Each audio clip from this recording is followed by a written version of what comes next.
You brave the cold weather. We had such a warm Christmas, and now it's cold, but that's okay. We're in winter time. So I just want to welcome everybody who has come to hear Dr. Castro's presentation. My name is Rhoda Khanna, and I am in charge of health ministries for this church, and I organize these Dinner with the Doctors and some other things that we have now and then.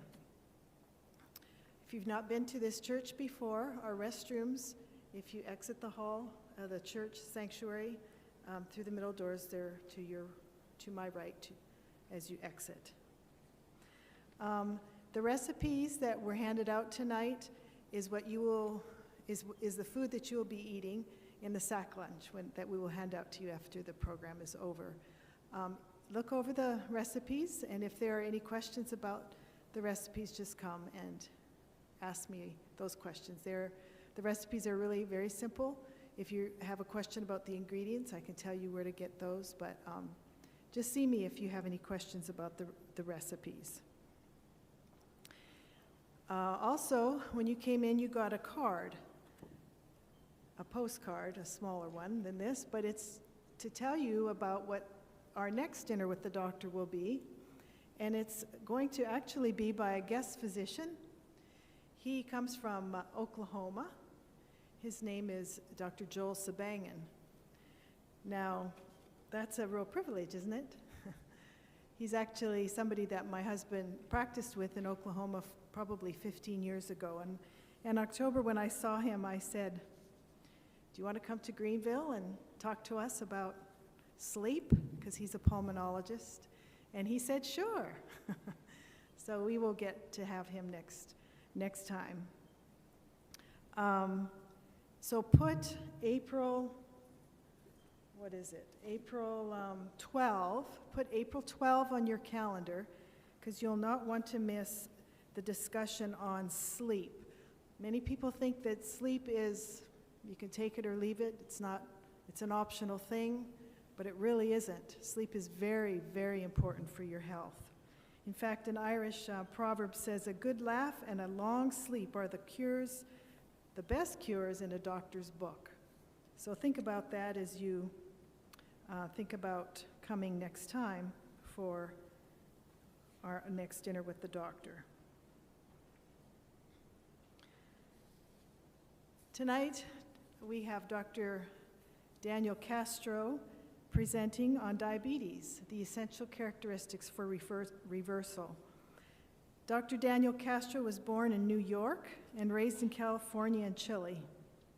He completed his undergraduate studies at California State University in Northridge. Dr. Castro's medical education was completed at Loma Linda University, and that included a residency in internal medicine. There, he became chief resident and joined the internal medicine and family medicine faculty.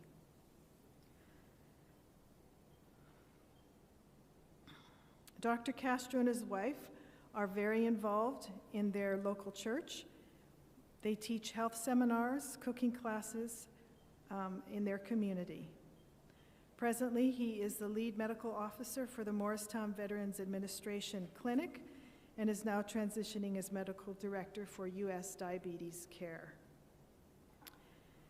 Dr. Castro became certified in lifestyle medicine in 2019, and he also is board certified in internal medicine and geriatric medicine.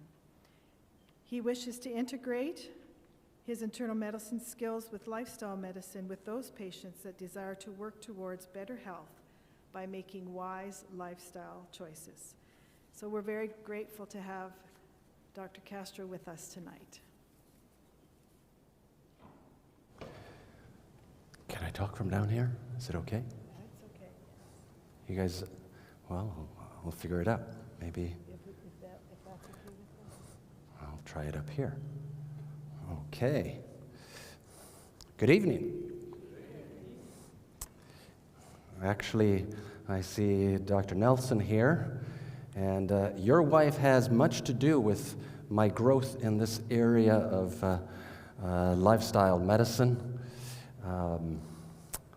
Something I've had an interest in for quite some time, but it was just a superficial interest until she asked me to do some talking here, and it just made me read, and from there the reading has been nonstop, and learning and growing in this. So we have 45 minutes or so of what usually takes me 12 hours in a community seminar that we do at our church. So you're going to get little snippets of which we can do 2 hours each. So fasten your seatbelts, and we will go very quickly through that. But before we do that, James 1:17, every good gift and every perfect gift comes from above, yes, from God, coming down from the Father of lights, with whom there is no variation or shadow due to change. And actually, the church sign out there says the other text that I was going to have, Jesus is the same yesterday, today, and tomorrow. That's Hebrews 13:8. Why do I bring that up in this context? Because my God does not change.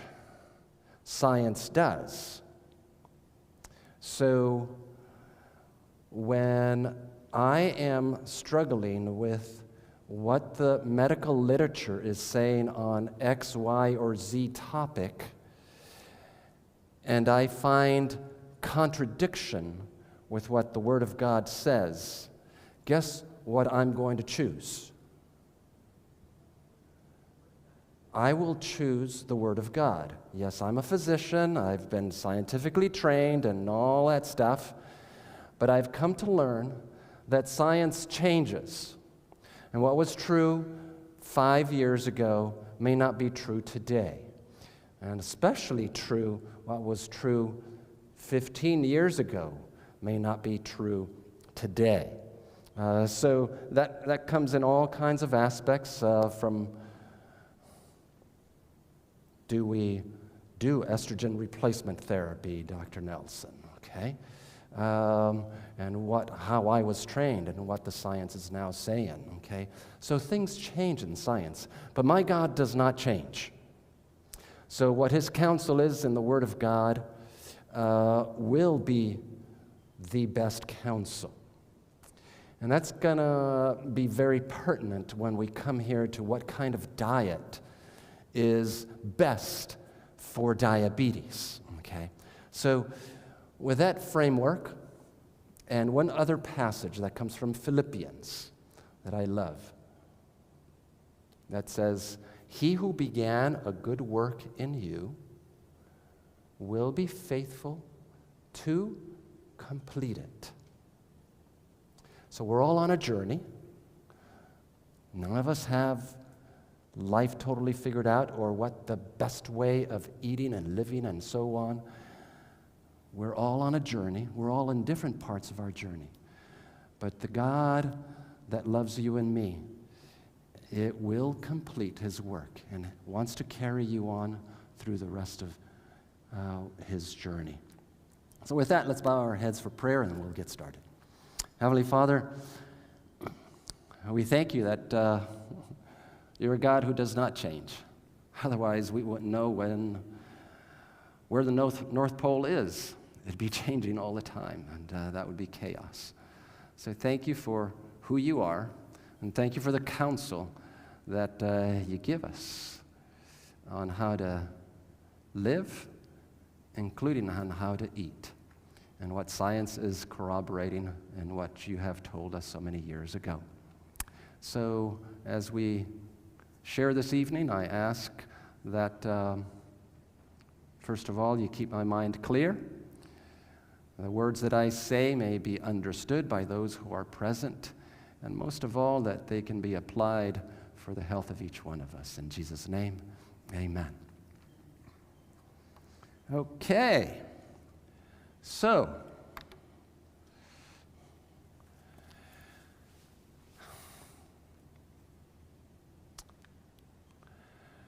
Not everyone is willing to make the necessary lifestyle changes, but everyone has the right to know.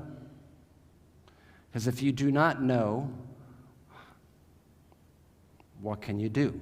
But you at least should have the knowledge that lifestyle changes are, number one, safe, and number two, highly effective as treatment options for diabetes.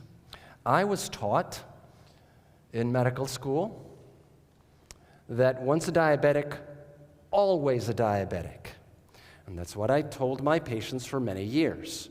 I will start you on glipizide, which was the type of medicine, it was pre-metformin. And in about 2 years, your diabetes is going to be worse, and I'm going to have to increase your dose. And as the years go on, I'm going to have to add more medicine and eventually insulin and so on. And then metformin came around, and we have had in the last 5+ years a whole slew of other medicines coming on board. But the thought has been in the medical community that once a diabetic, you're always a diabetic. And it comes as a surprise to pretty much every patient I share this with, is that diabetes can be reversed. That means you can become a non-diabetic. And so here's some studies. This is baseline insulin secretion in a non-diabetic. Just look at that graph pattern. We won't go into the details of it. And graph C is the diabetic group at baseline. You will notice that this curve is much flatter and lower than the non-diabetic.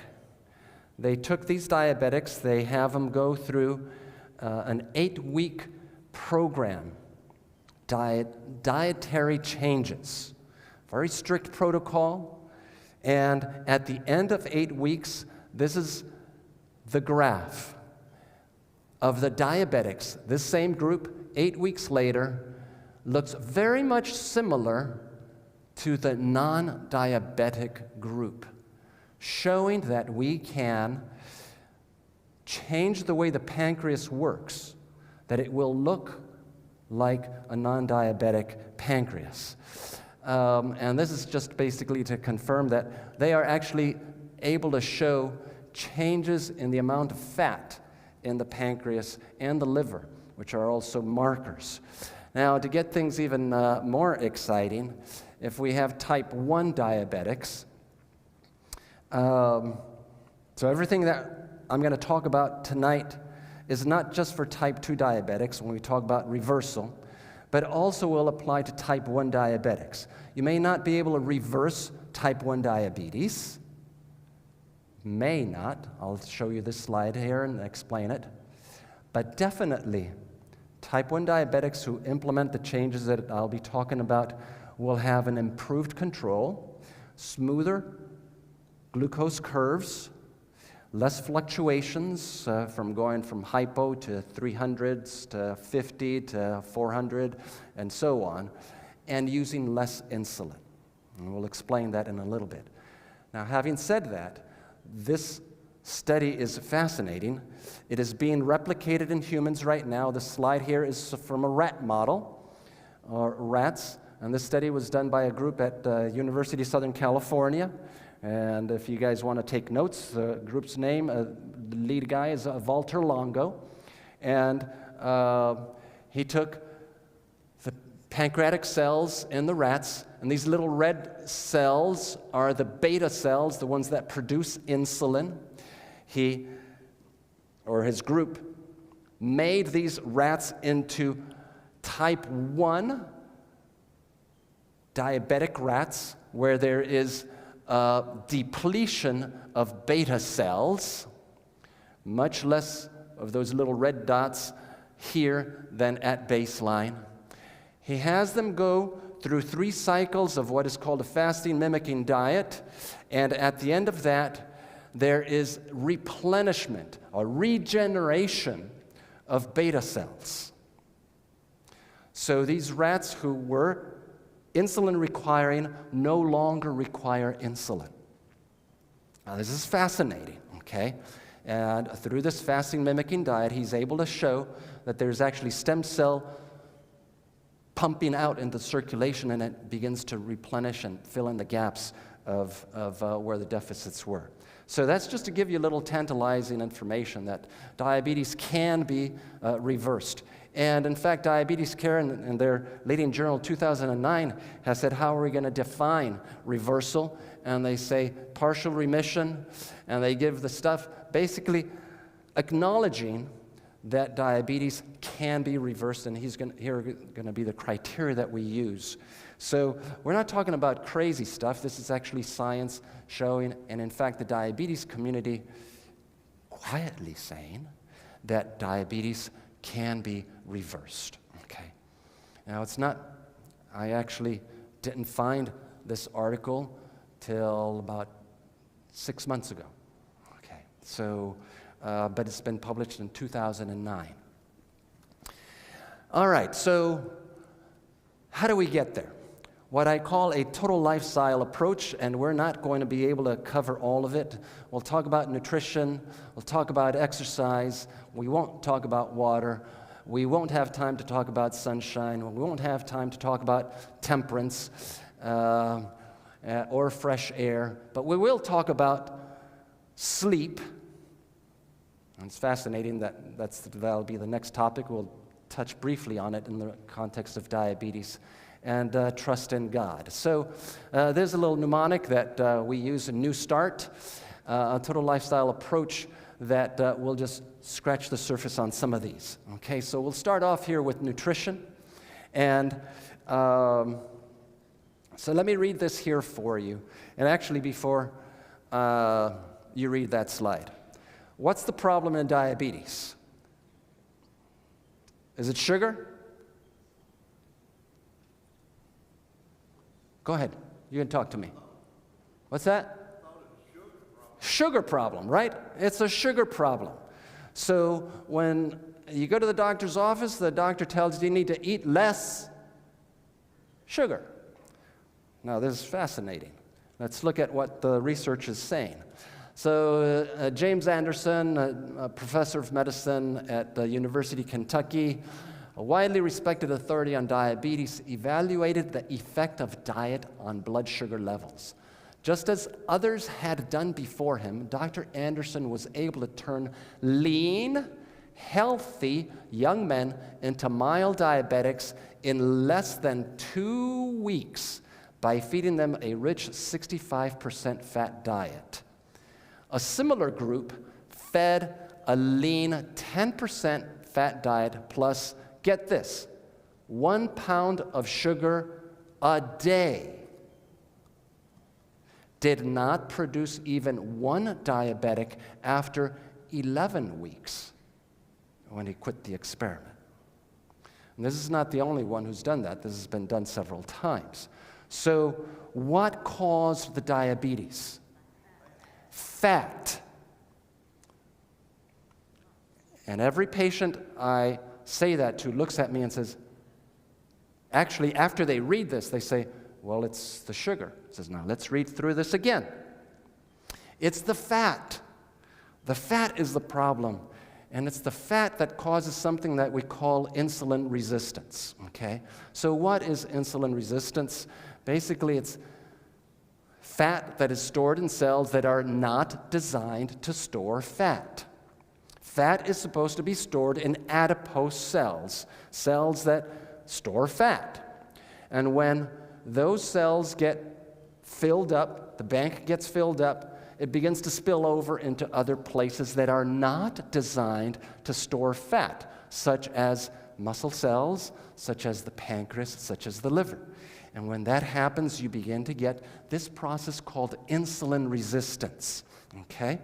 And so Yale University, 2004, did a study that when fat stores in muscle cells are greater than 80% more than normal, you will begin to develop the symptoms of diabetes. Type 2. Let me clarify, okay? Type 1 is a little different beast. It's a lack of insulin secretion at the level of the pancreas. This is type 2. So if you're a diabetic, type 2, that means that you have more fat in muscle cells in your pancreas and your liver than you should. So the solution is not necessarily to eat less sugar.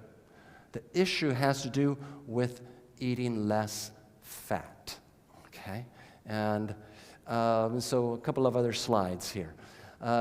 Newcastle University in England, they found that as the muscles build up fat, then you're going to get fat in your pancreas, you're going to get fat in your liver, and that excess fat begins to cause interference with glucose metabolism, how insulin works and how it's transported.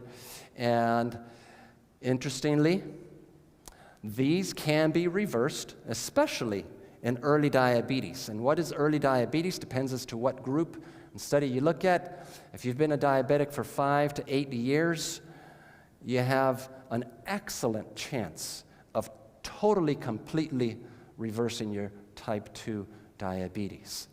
And the pancreas can return to entirely normal functioning, okay? Now this is a slide that comes from a book that if you've not read, you should, called The China Study by T. Colin Campbell. And this is data from 1925. This little left bar is the percent fat in the diet, and the next bar, a little darker one, is the percent carbohydrates in the diet. And we'll just look at the United States, where about moderately high-fat diet and carbs you can see there. But compare that with Japan, where there's a very low fat content in the diet, and their carbohydrate content is 85% of what they eat. Now, the next line here that you have is the incidence of diabetes. And diabetes is way up here in the United States and way down here in Japan. Are carbohydrates the problem? No. If carbohydrates were the problem, there'd be a whole lot more diabetes in Japan than there is in the United States, right? So the problem is fat. And if there's nothing else that you get from tonight's lecture, is you got to eat a low-fat diet, number one, okay? So actually, let me look up ahead. Yeah, okay. So I need to make a little quick pause here and illustrate this way, keeping track of time. If we are a muscle cell in this sanctuary, and the 5 of us here represent fat in this muscle cell. It so happens that this muscle cell functions best if it only has 2 of these lipid globules. But there's 5 of them, 6 with me, okay? So what happens is that we, fat cells, send a signal to the door. And we send a signal, and this has been tracked by molecular signaling and stuff. We know exactly what it is. We send a signal to the door saying, don't let glucose in. So when you eat, and outside is circulating glucose out there, and it comes, insulin is the key that opens the door to let glucose in. And insulin knocks on the door saying, I have some glucose here for you. Can I open the door? And we say, no way. We've got more energy in here than we can handle, okay? So go someplace else. So glucose travels to the next cell, and the story goes on and gets repeated, okay? So as a result, glucose in the bloodstream out there in the hallway is still high. Is the problem the potato that you had? No, the problem is down here. There's too much fat in the cells that are telling the door, don't let glucose in. Because as soon as we begin to burn the fat inside the cell, that signal clears up. And insulin is now able to open the door and let glucose in. To the amount of eating 1 pound of sugar a day. Not that that's recommended, okay? But the body can handle it, provided you give it a low-fat diet, okay? So this idea of insulin resistance, you can think of it also as kind of Teflon, okay? This extra fat puts this coat on the cells saying, don't let glucose in here. We've got lots of fat in here that we need to burn for energy. Go someplace else. And until we get rid of the fat inside the muscle cell, or the pancreas, or the liver, then the signaling clears up and that insulin resistance is cleared up, okay? All right, so are all carbs bad for you? And the short answer is, it depends what kind of carbs, right? There are good carbs and there are bad carbs. And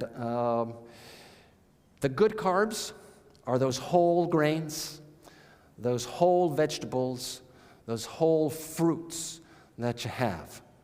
All of these have all of the fiber with which God made it. Once you get that whole food, and we'll take the potato as the example, okay? And you slice it, and you fry it, and you bake it or whatever, and you make it into French fries, or you make it into potato chips. What did you do? You have added fat, number one. Number two, you have processed it, okay? And in that processing, it is no longer that intact agent, and it begins to create issues. So is the beet healthy for you? Yes, okay? If you get that sugar beet and you eat the whole sugar beet, you'll do fine. But if you ate the sugar and extracted all the fiber, then you have problems.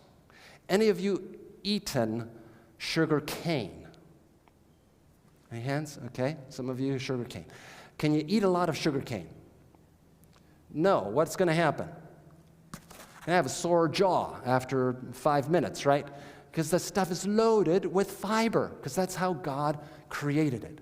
So the good carbs are all those intact veggies, fat, fruits, and grains, the way God created it. And the bad carbs are those refined carbs when we come into the picture and mess it up. Okay, get rid of the fiber, primarily what ends up being the issue. So I won't belabor this. Like I said, we can do 2 hours on sugar stuff just to give you a little taste of this. So people ask me, so what can I sweeten things with? Here are some alternatives. I used to tell folks agave syrup was great.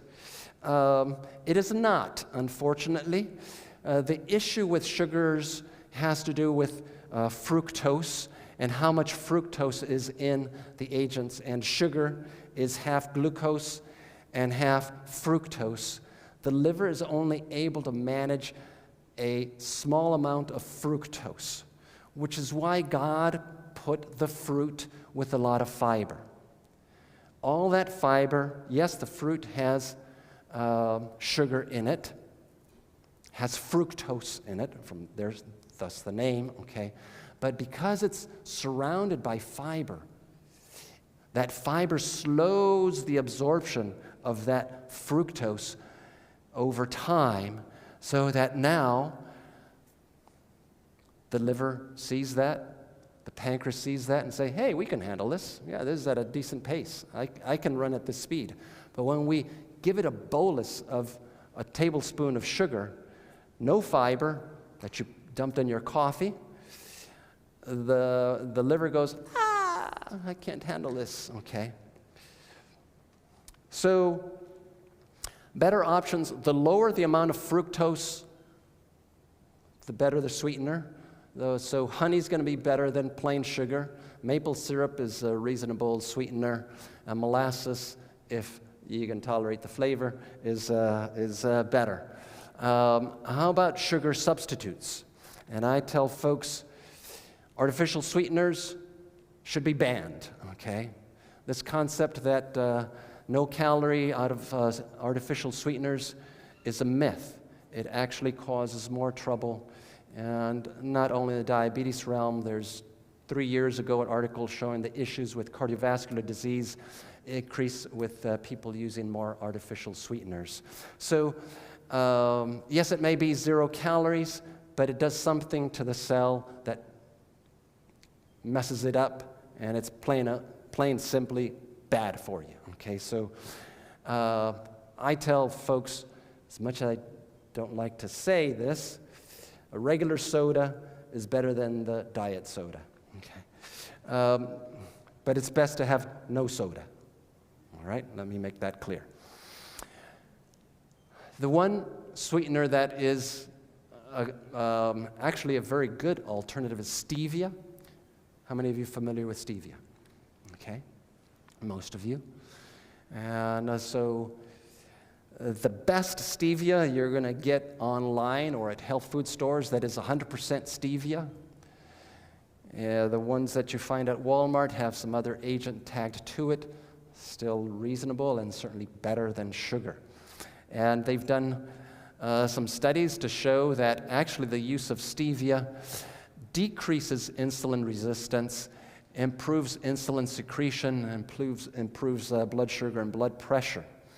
The one thing to be aware of, it is extremely sweet, especially if you get the pure, real stuff. It is 300 plus times sweeter than sugar, okay? So just use a little tiny bit, otherwise you're going to say, woo! All right. All right, now let's see if this works. Right. Oh, let you hit the button there. Oh, no. Try again. It's a video. Let me back up here. Try that here. Rice fruit diet was Dr. Kempner's attempt at creating a no salt, no cholesterol diet that's practically pure carbohydrates. And what he found was that by feeding his patients this diet, he could reverse 4 conditions. Number 1, malignant hypertension, which was thought to be incurable at the time. Number 2, heart disease. Number 3, diabetic retinopathy. And number 4, kidney disease. Now let's think about this for a second because it doesn't fully make sense. Conventional diabetes wisdom tells you that eating foods that are high in carbohydrate will exacerbate diabetes altogether. They will increase your blood glucose, they will increase your insulin requirements, and they will increase your oral medication requirements. If this was true, then Dr. Kempner's rice fruit diet should have resulted in a metabolic disaster for his patients. But why didn't that happen? Well, it didn't happen for one simple reason. Because carbohydrates are not the enemy. Fruits are not the enemy. They never have been, they never will be.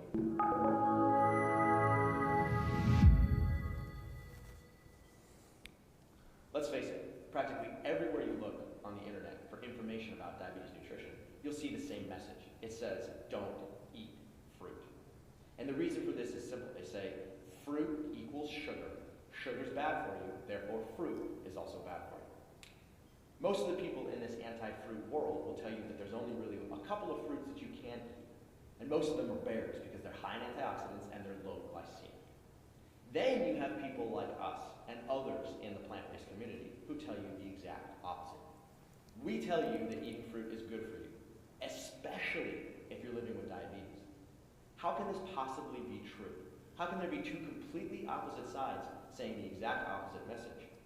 In today's video, we're going to go into the actual science of fruit to give you an idea of exactly how beneficial it can be for your overall health living with diabetes. A recent study published in PLOS Medicine studied over 500,000 Chinese men and women between the ages of 30 and 79 over the course of 7 years in order to determine the effect of their diet on their overall health. Now, we love these types of studies because they're performed in large numbers of people over long periods of time. For those who were living with diabetes at the beginning of the study, those who ate fruit 3 times per week had a 17% reduced risk for all-cause mortality, which is death from any cause, as compared with their diabetic counterparts who were eating 0 pieces of fruit over the course of a week.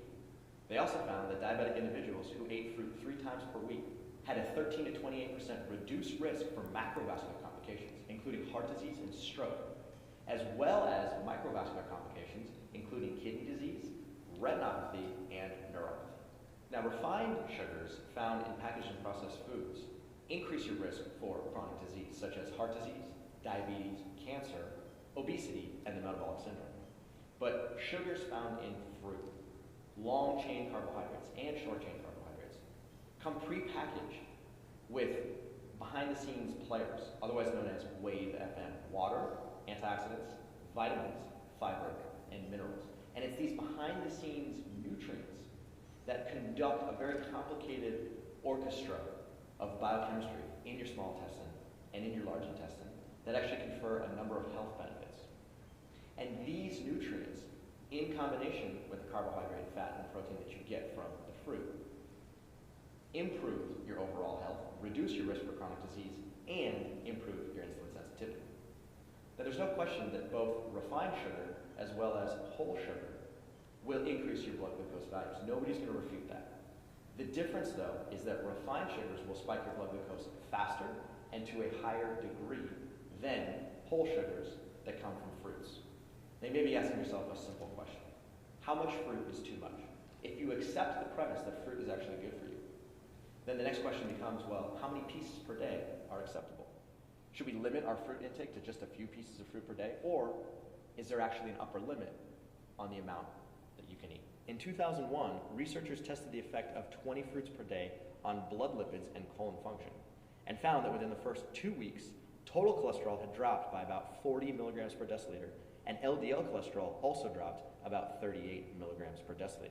As early as the 1930s, Dr. Rabinowitz and his colleagues at the Montreal General Hospital discovered that diets high in fat have detrimental effects on insulin sensitivity, and that diets low in fat improve insulin sensitivity. They performed what's called a randomized control trial in patients with type 2 diabetes, which is the gold standard in nutritional research, and found that a high carbohydrate diet significantly reduced insulin needs very quickly.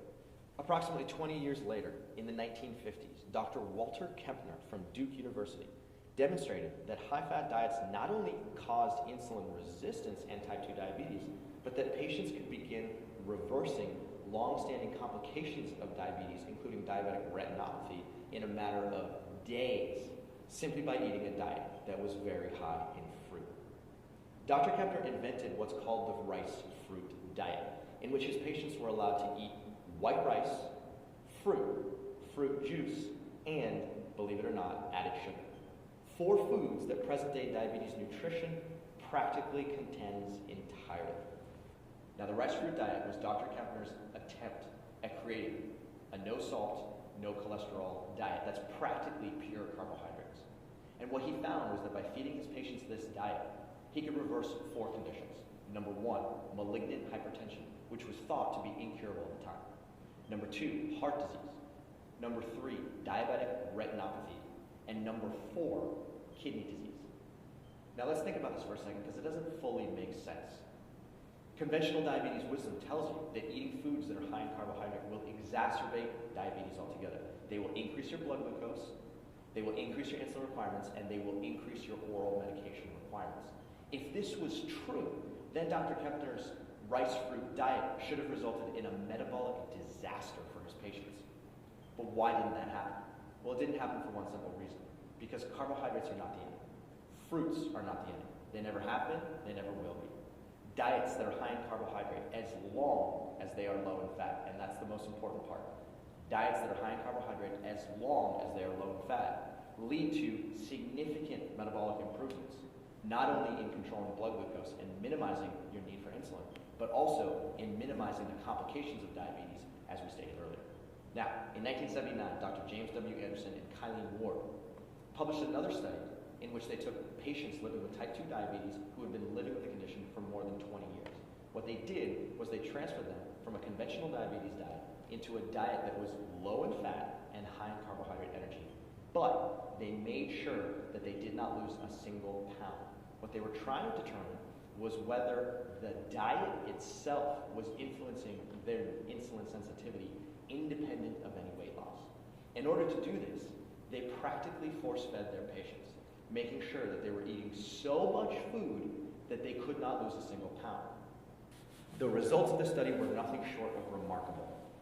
Insulin requirements plummeted by an average of 58% in the group that ate a low-fat diet, whereas insulin requirements did not change in those eating a conventional diabetes diet.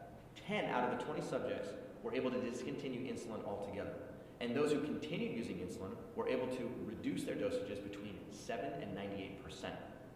The most surprising result was that more than 50% of subjects were able to discontinue insulin completely after only 16 days on a low-fat diet, having lived with type 2 diabetes for many years. Now, the next time somebody tells you not to eat fruit because you're living with diabetes because it's too high in sugar, tell them 4 things. Number 1, carbohydrates are not the enemy. They never have been the enemy, and they never will be the enemy. Number 2, according to the evidence-based research, people who eat the most fruit have the lowest risk for diabetes, and they have the best short-term and long-term health outcomes. Number 3, according to the evidence-based research, once again, there is no upper limit on the amount of fruit that you can eat. And number 4, if you want to improve your insulin sensitivity and significantly drop your risk for developing diabetes, or drop your medication requirements living with diabetes, simply drop your fat intake and increase your carbohydrate intake, and watch as the magic unfolds. Now, if you enjoyed watching this video, be sure to like this video. Be sure to leave a comment below about your Okay, we could spend a whole lot more time talking about that. I'm looking at the clock. We got a bunch of slides to go over. If you guys have questions, you can ask me afterwards. Protein, real brief. Does protein have anything to do with diabetes? And the answer is yes. So they looked at blood flow using SPECT scans and compared whole food plant-based diet versus conventional low-carb, high-protein diet. And the individuals who had the whole food plant-based diet had an increase in their blood flow by 40% compared to the group who was fed the typical low-carb, high-protein diet where there was a decrease in blood flow by 40% through those blood vessels in the heart. They've looked at studies here. For every 5% of calories consumed from animal protein, there was a 30% increase in the risk of diabetes. And if you look at the Adventist Health Study, published just a few years ago, this particular study, I could say a whole lot more about this, but let me just move on. In the Adventist population, the individuals who consume meat had the highest incidence of diabetes versus the vegan group, which has no animal product consumption, the lowest. The next is the lacto-ovo, which in our community we have Adventists who practice same faith, same principles, and so on, don't smoke, don't drink, and so on, but consume eggs and milk, versus another group that adds fish to it, the pesco-vegetarians. And over on this side, the ones who are called semi-vegetarians, individuals who are eating meat on occasion. So there's this gradual increase. The more animal protein you eat, the higher incidence of diabetes. And in this particular study, just changing the amount of red meat that was consumed over 4 years by, notice this, half a serving per day over 4 years is going to decrease your diabetes incidence by 14%. Versus if you increase your red meat consumption by just half a serving per day, you're going to have an increase in diabetes by almost 50%. And we could say a whole lot more on that. Talk about diet substitutions, how you substitute 1 serving of nuts, low-fat dairy, whole grains for 1 serving of red meat is going to decrease your risk of diabetes by 16 to 35%. Exercise. There are 2 types of exercise that I want you as diabetics, I should have asked, but I won't ask, so that the innocent, or whatever it is, okay? I won't ask who's diabetic, who's not. 2 types of exercise that you should be aware of. Number 1, burst training, also called high-intensity training, and the other one is the post-meal exercise. Let me explain the second one first, and then we'll do a little quick demo of the first one. Post-meal exercise, as soon as you finish a meal, push the plate, or you can take it to the dishwasher or the sink, and go for a walk. It's not a time to put on your jogging shorts and all that stuff. You just go for a walk, okay? And it's a moderate activity. You don't have to be huffing and puffing. If you're huffing and puffing, you are going too fast, okay? You just had a meal. You just want that blood to circulate and move around. And you do that 5, 10, ideally 20 minutes, okay? You can be doing, the women can be, folding the clothes while they walk around, or you, as men, you can just be, the ideal thing eventually, I'd like to have a treadmill in my office where I can actually be walking while I'm doing stuff on the computer. There's lots of offices like that. But you just go for a walk. For every minute of walking, you're going to drop your glucose by about 2 to 3 points, okay? So ideally, you do 15 to 20 minutes after any meal in the day. The more meals you do it with, great. If all you can do is right after supper, because breakfast, you eat on the run and head to work, I get it.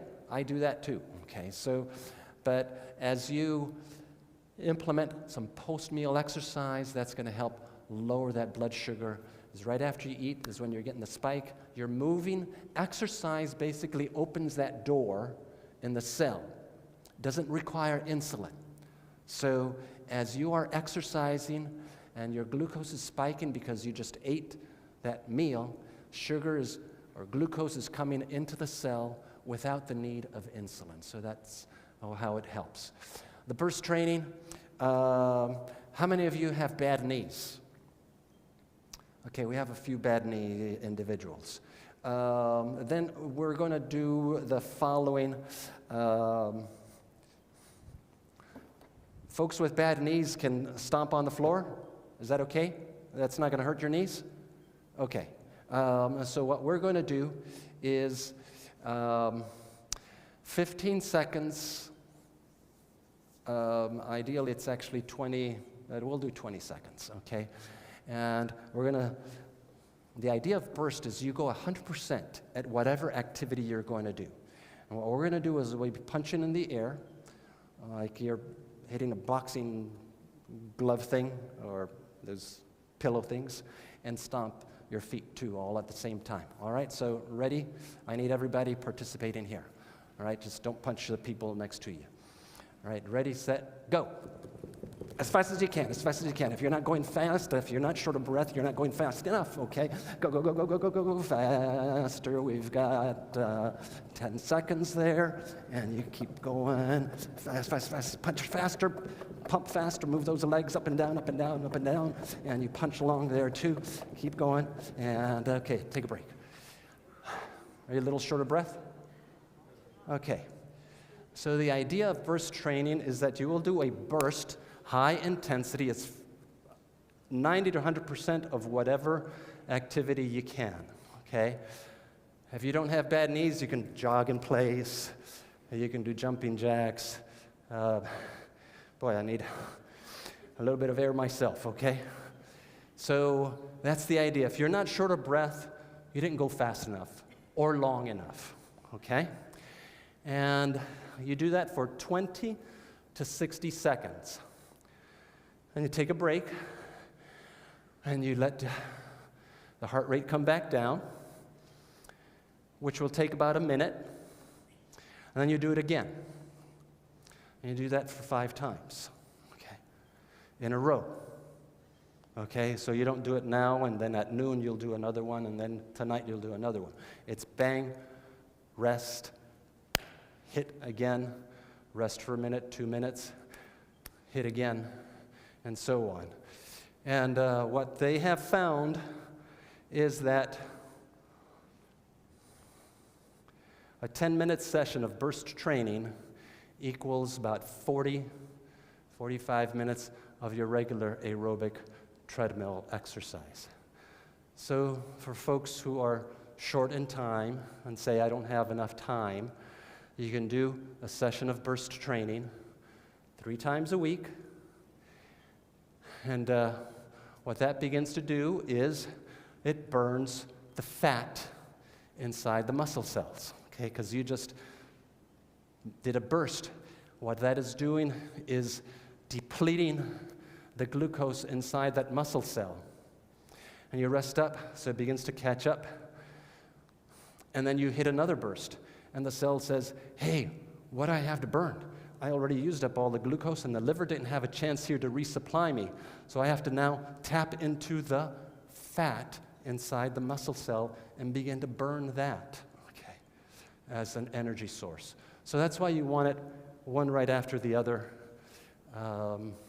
and do that for 5 times. If that gets easy, do it longer periods, go to 30 seconds to 60 seconds, or you build up here to 10 of those sessions. Got it? Any questions on that? If not, you can ask me afterwards. Okay, sleep. I'm looking at the clock. So, a couple of things just to point out here. Melatonin secretion, which is one of the really important hormones with diabetes, begins to get output around 9-10 p.m. It requires darkness. If you keep the lights on, TV screen, computer screen's on, the brain is still seeing light, and it's not going to be pumping out melatonin. And I'll let Dr. Sabangang talk about that in a few months. But melatonin gets secreted here during night and then comes back down early morning hours. Here's some fascinating studies on sleep.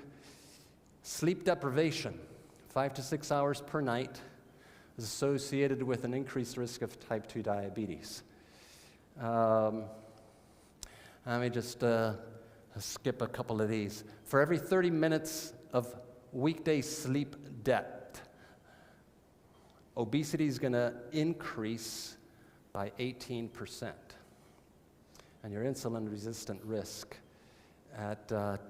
in a year is going to be increased by 41%. So lack of sleep promotes diabetes, promotes obesity, because of the way hormones work in the body during sleep. So in adolescents with type 1 diabetes, there is an improvement in glucose levels by just adding 15 to 60 minutes of sleep per night.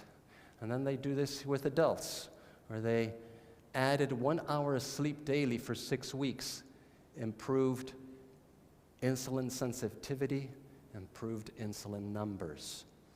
And you add that, well, there's the same concept, improving insulin sensitivity, where Is that very hard to do? Does it cost you any money? Just going to bed a little earlier, which most of us go to bed late, okay? And if you go to bed early, staying in bed a little extra, okay?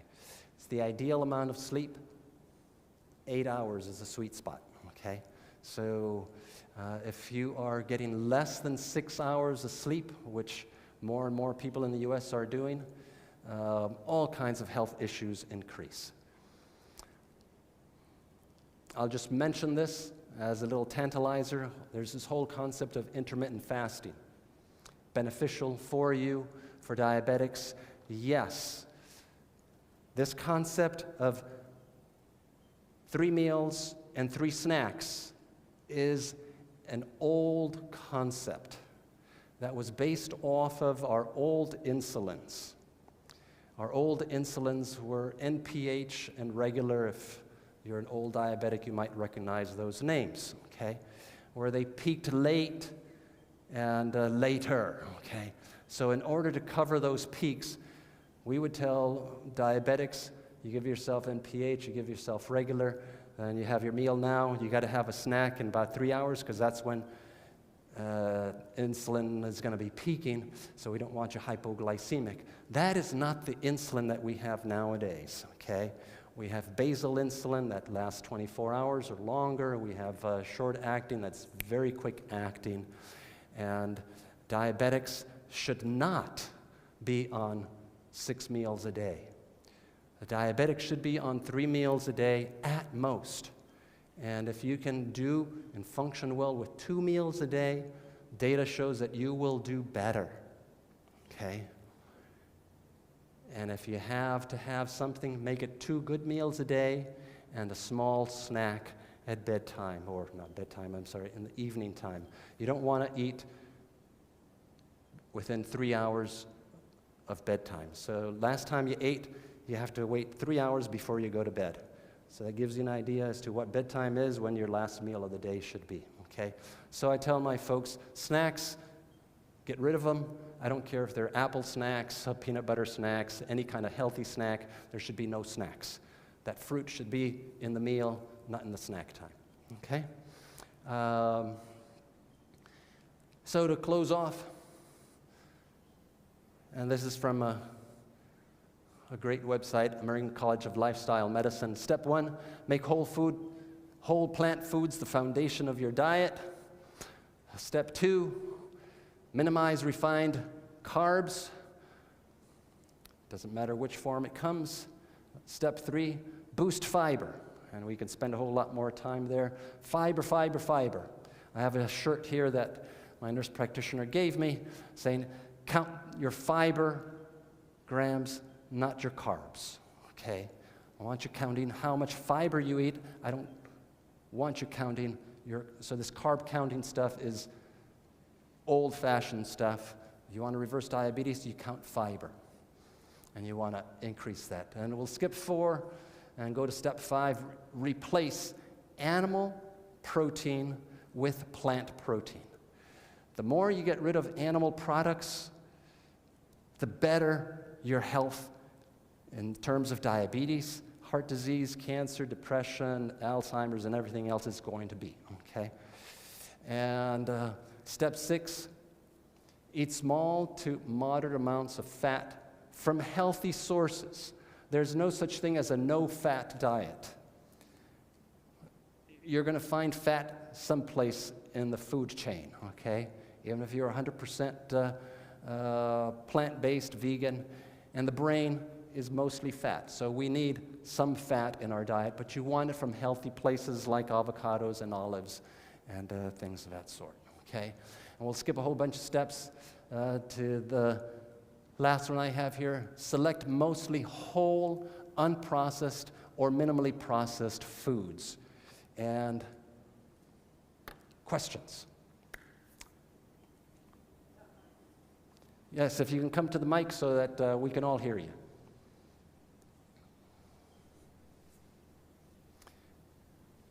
Hi. Is it on? Yeah. Yes.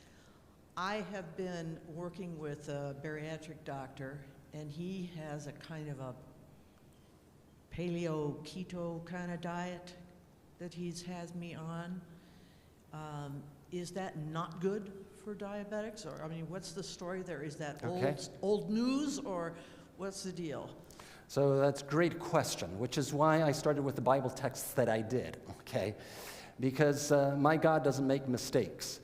And the diet that he gave to Adam and Eve in the Garden of Eden is the ideal diet, okay? So when science says, here's the high-protein Atkins diet, here's the paleo diet,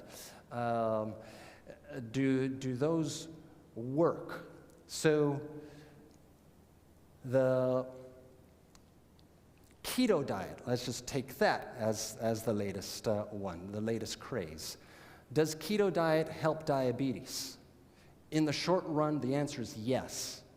The keto diet will lower your glucose level, it will stabilize your sugar control, but it'll come at a cost, where we now have good data that down the road, people who are on a long-term keto diet are going to die sooner of heart disease, cancer, and strokes. So you may look thin, you'll just be in your coffin earlier. Okay. Not a good option. Same concept with paleo. Okay. So do they have short-term results? Yes, but at a cost that you pay down the road. There's no diet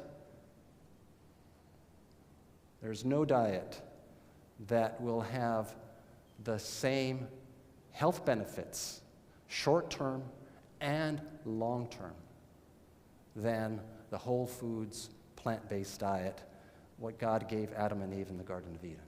Okay, so great question. We'll take one more. I'm looking at the time.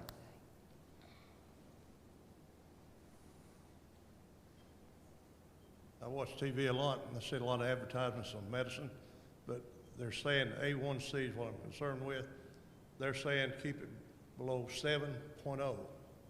I've had different doctors tell me keep it below 6.5, 6.0, which is right. Okay, so depends what medicine you are using.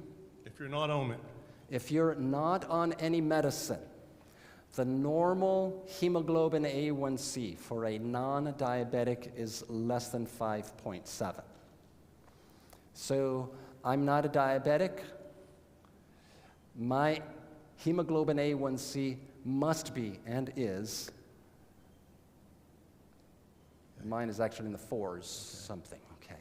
But it needs to be less than 5.7. Between 5.7 and 6.4 on no medicine, you are a pre-diabetic. On no medicine, A1C greater than 6.5, you are now a diabetic, okay? And you should be having some kind of intervention. That intervention may be medicines, or what I love to do is give patients a chance to change the way they eat and live and treat it without medicines. okay. Another question is, you said sugar wasn't the problem, fat was, right? But Yes. the first thing on here on this little handout, it says ditch the soda, which has got sugar, or diet. But if that be if sugar's not the problem, why is it a problem to maybe drink a soda? I mean, not boom, boom, boom, but why is that a problem? And I want to Okay. first, I want to tell you, I've not Okay. had a soda in 33 months, so that doesn't apply to me. But Okay? So there's a primary problem and a secondary problem. So the primary problem is the fat. The secondary problem is the sugar. I'm not saying that sugar is, that you should eat the pound of sugar, like I said, okay? Nor would we recommend that you have 2 sodas a day, okay? Because of the amount of fructose in it. Most of that sugar that people consume is refined sugar. And that's the key, okay? Refinement to most of these foods strips the original food from its fiber. You saw in the video, is there an upper limit to how much fruit you can have? Most of us can't have 20 servings of fruit a day. We'll be stuffed, okay? So there's really no upper limit on natural whole food sugar. Call it that. Oranges, bananas, pears, peaches, watermelon, anything, okay, in the fruit department, okay? The issue is refinement, where you strip the fiber off of it, and now you've got the soda, you've got the sugar in pies and cakes and anything else. That is the problem, okay, because you've stripped it from the fiber. So that's why I tell my diabetics, your goal for, and let me just give you this other pearl before we close. Goal for reversing diabetes should be minimum 50 grams of fiber per day. So I have little sheets that I give to folks. Here's the amount of fiber grams in one serving of XYZ, and you need to be adding up. It'll take you a little while. After a few days, you get the hang of it, okay? And you will find out that for you to have 17 to 18 grams of fiber per meal, if you're doing 3 meals a day, you're actually eating a lot. You're not going to go hungry. What you're doing is actually eating a lot of foods that have lots of fiber, the vegetables, the fruits, the grains, and that fills you up. And by doing that amount of high fiber, 50 or more grams per day, I had one individual that got up to about 70 grams a day, and in 6 weeks lost 23 pounds, and his A1C, which was 7 point something, came back to normal. Okay, so fiber. Count your fiber. Okay. Well, I'll stick. Sure. Brown rice pasta instead of regular pasta? Great question. See, I wish I could stay longer, but I have Rhoda here already looking at me. So what do I do with rice? Okay. If you saw the video, Walter Kempner, I mean, it just makes almost no sense. White rice, fruit juice, and sugar. Why did he have to add the sugar? Because his patients were losing too much weight. So he gave them sugar to keep their weight up, okay, which later on he used to the benefit of other folks. So white rice is not ideal. I'm not going to condemn it, but it's not ideal. Brown rice is actually in what I call the first-class foods category, okay? You can have all the brown rice like the Japanese do, wild rice, all these different colored rices, okay? Lots of it, okay? You can turn into a Japanese there and having rice three times a day, and it's going to do you fantastic. Potatoes are not the enemy. It's the gravy. It's the mayonnaise that goes on. It's the bacon bits. It's the fat that we put on the potato, and we blame the potato, and it's just an innocent bystander. So, great question. So what do you do with pasta? You get that regular pasta, and right next to it in Walmart or Food City, you're going to have the whole wheat pasta, or you go to Aldi and you found the brown rice pasta, or you have these edamame pastas, and all these different other whole grain pastas, buckwheat pasta. You look at fiber. There's a great book, Full Plate Diet. It'll take you about 4 hours to read through it, okay? Lots of diagrams, and it'll show you here's typical foods that you eat, how you can fiber it up, and what is a typical pizza. You now make it into healthy pizza, and what was the spaghetti. Spaghetti's okay for the diabetic, provided you fiber it up. You make it whole wheat instead of the regular. You throw some beans on there. You throw some vegetables on there. All of a sudden, you've got lots of fiber. You've got your 17, 18 grams of fiber in that meal. Okay, great question. So thank you for your attention. I'll stick around afterwards if you want more. And Rhoda, I'll pass it on to you. Thank you so much. Did you enjoy that? Let's give him a hand. Thank you. Very informative, very engaging too. So we have a very fibrous supper to send home with you. And you can pick that up as you leave tonight. I have one question. I'm having a little trouble sending out emails. I just want to know, did anybody receive an email about this meeting tonight here? Oh, you did? Okay. All right, so some of you are getting them. I hope for better success next time. So I'm going to close with prayer. And remember, our next one is in April, which we will be speaking about sleep. And thank you again for coming. So let's pray. Dear Father in heaven, thank you so much for this time that we could have together tonight and for all that we have learned. Thank you for Dr. Castro's great lecture and for the wisdom that he gave to us to think about. And we just praise your name for helping him tonight. Be with each individual as they travel home. Bless us on this cold evening. And I pray that you will